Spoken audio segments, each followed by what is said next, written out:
YouTube, this is Pastor Dowell with Straightway. These are the vertical planters which we've been building.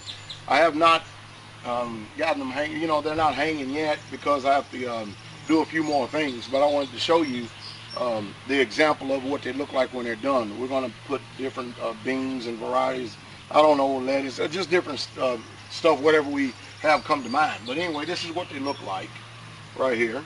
And of course, here is the hook. This is 14 gauge electrical fence wire. And of course, what we do is we fill it up with whatever type of potting soil, compost, and dirt, whatever we have. And we put them in here, we water it down. We got holes in the bottom. You should be able to see the holes in the bottom right here. Now also, you don't really need to use this, this heavy Schedule 40 PVC if you don't really want to. The reason why we did some in this is because it's going to last a very long time, okay? But if you notice, we have this orange tape. You don't have to be orange, it's just different tape. The reason why we did that is because we wanted the soil to compact real good and not run out the sides while we water it down and get it pretty moist. But if you see, as you can see, when we take these tape off and stuff, you can see in each one of these areas right here where the actual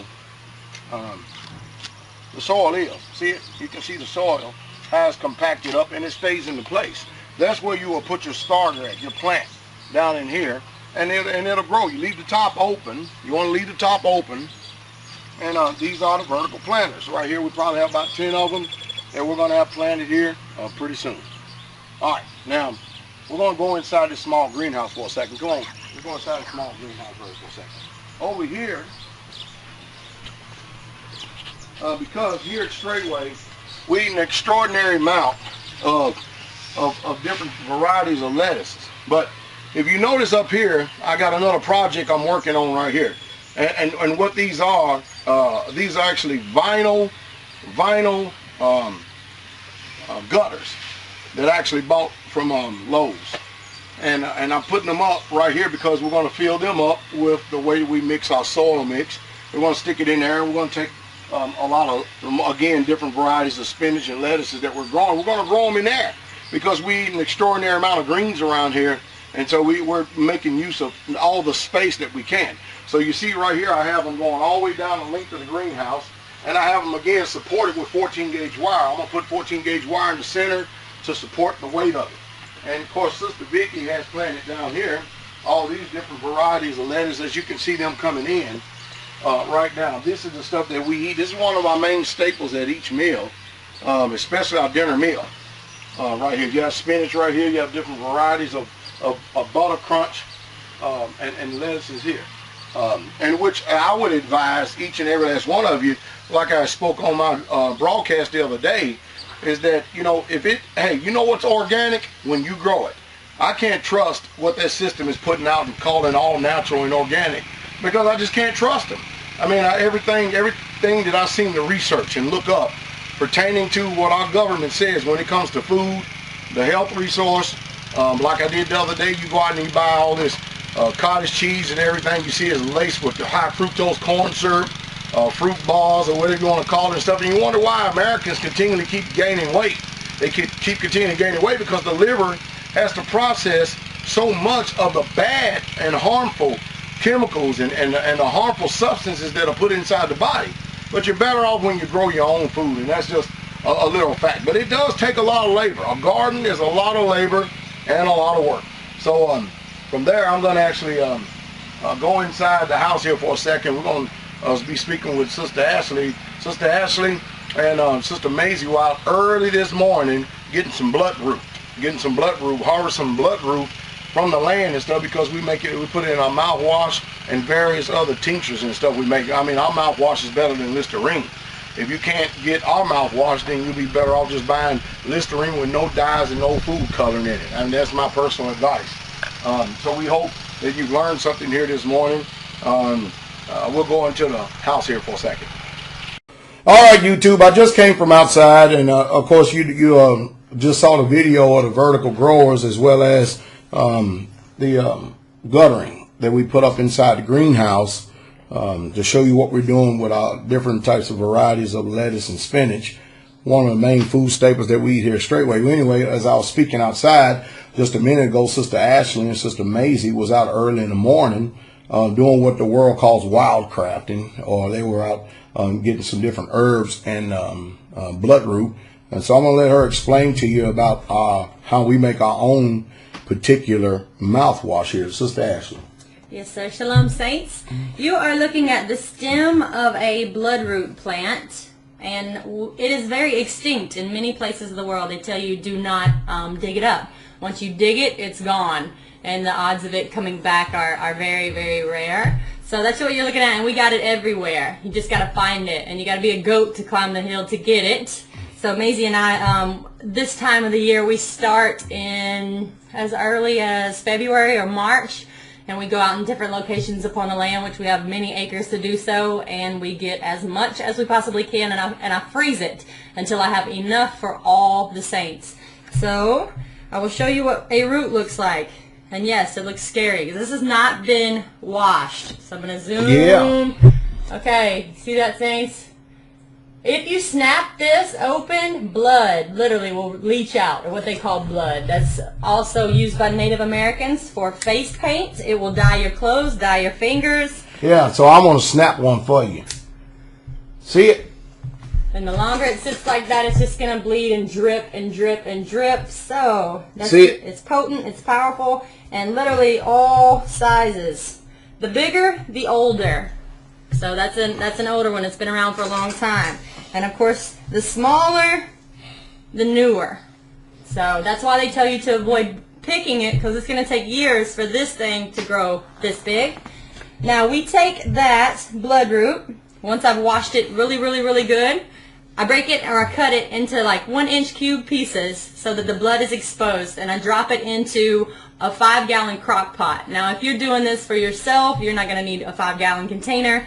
Nevertheless, you want something that's going to give you it's not going to dye or stain your jar. You want to put it in something that you can either clean out or throw away, because it's really going to bleed into it. But nonetheless, I chop that up. Okay, so I dice it and cube it. Now this is our wild spearmint. I'm sure you could grow it yourself from seed from the store, but we have it everywhere. Everywhere. And this is for flavor. Other than helping your stomach out, this isn't going to do anything for your teeth at all. It's just for flavor. So you can use peppermint or spearmint. Peppermint doesn't grow like spearmint does. Tomoko will tell you all about it. She's tried to grow peppermint, but it's not the same. So spearmint is going to give you a lot more crop. So we got it everywhere. So you take the BloodRoot root, and you take these. You can literally soak it just like that, and you add it to your vodka. Any kind. The vodka that you need is when you go to any liquor store, you need to get the cheapest vodka that you can get. The cheapest vodka you can get. This right here probably costs about $9. The vodka is what extracts the properties from the herbs in itself, and that's what we use it for. So no, we're not a bunch of alcoholics here at Straightway and stuff. We use this because this is one of the main ingredients, or one of the ancient secrets of being able to extract the properties out of all herbs in order to make herbal tinctures. All right. And the normal home may purchase a typical Listerine maybe once every few months, once every few weeks, depending on how many are living in it. So you can take that bottle, and if you purchase them throughout the year, we can only get BloodRoot mouthwash once a year. So we purchase many bottles of this at one time, and then we make a large amount at one time. Last year I did 2 5-gallon batches for all the saints. Once you have, for example, if this was full, you give me this much vodka, I will give you 3 of these back in mouthwash, because you do add water to make it less potent, and you also, if you wanted it as strong as it comes, which is phenomenal for abscess teeth, you can leave it as strong as it comes. As soon as I strain the root after it has sat in the tincture or in the vodka for 14 days, you can have it as strong as it gets. So, and Sister Carol loves it that way. So nevertheless, if you want it added with water added to it, you can do that as well and use it throughout the year anytime. So you don't need the potent stuff every single day. It's more for flare-ups or gum issues. We've had people come here that have dentures that their gums are so swollen that they can't get their dentures on. No problem. After 24 hours of doing this a couple of times, about 30 minutes before you eat, you swish it in your mouth for 1 minute. You can swish it longer if you would like, and you can feel a tremendous difference. So this is not your store-bought Listerine. This is just a container. So once it's strained, we store it in plastic containers, and you can see how dark it is. It's not the clear liquid. Where am I going? There we go. It's not the clear liquid you buy at the store, folks. The Right. Listerine that you could see my face through if I was holding this bottle up. See it? It's the real deal. So, Sister Shannon, I give you a shout out. You're the first one that's ever purchased BloodRoot, so everybody can hit her up on where she got it. She found some good places. Talk to her on the forum or whatever. She'll let you know what she did. And she does the same method. She soaks the root that she got for 14 days. Hers just, I'm sure, doesn't look like ours. That. Mm-hmm. So, all right, Saints, and that'll take care of your gums and your teeth. And if you've ever read the ingredients on some of the store-bought stuff, it's not what you want in your body. So, if you want some of this stuff, sorry, we don't have enough. You're going to have to purchase. Or either go out and find some. Exactly. Let me give you Which will make you a whole lot more appreciative, too. That's right. That's a good up close. That's a good up close. I'll hold it for you. That's a good up close. See, this is a good up close leaf.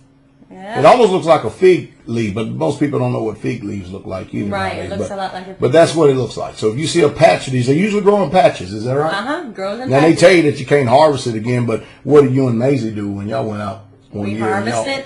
For example, we and then will. y'all prayed too, didn't you? Yep, we sure did pray. We had a patch that was literally the first year that I ever started doing this. It was covered. It was BloodRoot everywhere, and we dug up almost every one that we saw. And honestly, they'll tell you, that takes years for that much of a root to grow. And Maisie, Sky, and I, when we left and we had wiped that crop out, we asked the Father to please give us an increase and allow this to grow everywhere on our land.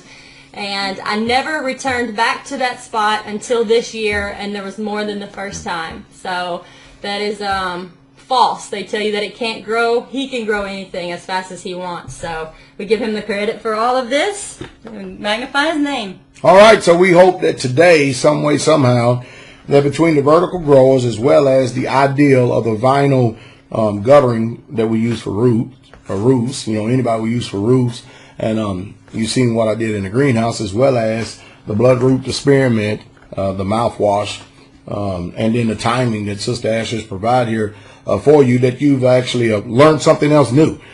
We believe in, our bodies. We come from the earth, the dust of the earth. We're 70% water. The rest of us is dirt. That's the best that we can use as far as, the Bible says, the herb of the field for the service of man. And that's what we use more than anything. We ascribe to that. And let me give a shout out to the Most High to say this. We have people here that's ranging from, I guess, 84 years old. And how old is Sophia? She's the youngest, right? Sela is the youngest. Sela, how old is Sela? I don't know. If One and a half.